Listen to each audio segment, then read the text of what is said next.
సమాజంలో గురువుకు ఓ ప్రత్యేకమైన స్థానం ఉంది. దేశానికి మంచి పౌరులను అందించే వ్యక్తి గురువు.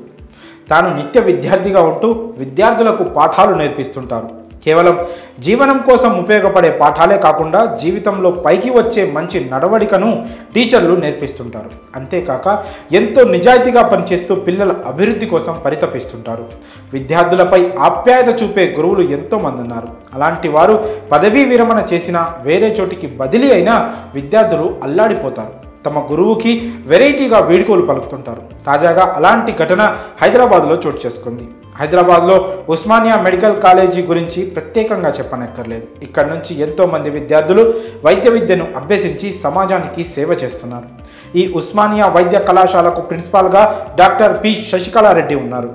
కాలేజీ అభివృద్ధి కోసం ఆమె ఎంతో కృషి చేశారు. అంతేకాక విద్యార్థుల అభివృద్ధి కోసం పరితపించేవారు. అలా వైద్య విద్యార్థుల మనస్సులో డాక్టర్ శశికళారెడ్డి ప్రత్యేక స్థానం సంపాదించుకున్నారు. అయితే ఆమె తాజాగా వాలంటీర్ రిటైర్మెంట్ తీసుకున్నారు. ఇది ఆ విద్యార్థులను ఎంతో బాధించింది. అయితే విద్యార్థులంతా కలిసి తమ మేడంకు ఘనంగా వీడ్కోలు ఇవ్వాలని భావించారు.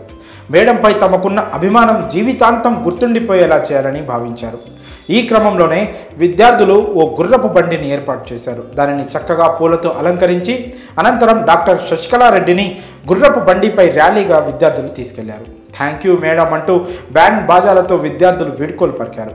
మెడికల్ అభివృద్ధికి శశికళారెడ్డి ఎంతో కృషి చేశారని విద్యార్థులు తెలిపారు. తోటి లెక్చరర్స్ పట్ల ఆమె చూపే అభిమానం, విద్యార్థులపై చూపే ప్రేమకు నిదర్శనమే ఈ ఘనమైన వీడ్కోలని అక్కడి వారు అంటున్నారు. కాలేజీలో అనేక అభివృద్ధి పనులకు ఆమె కృషి చేశారని, తమకు ఎంతో గొప్పగా వీడ్కోలు చెప్పిన విద్యార్థులు కాలేజీ బృందానికి కూడా మేడం కృతజ్ఞతలు తెలిపారు. అంతేకాక గుర్రపు బండిపై నుంచి విద్యార్థులకు అభివాదం చేస్తూ ఆమె ముందుకు సాగారు.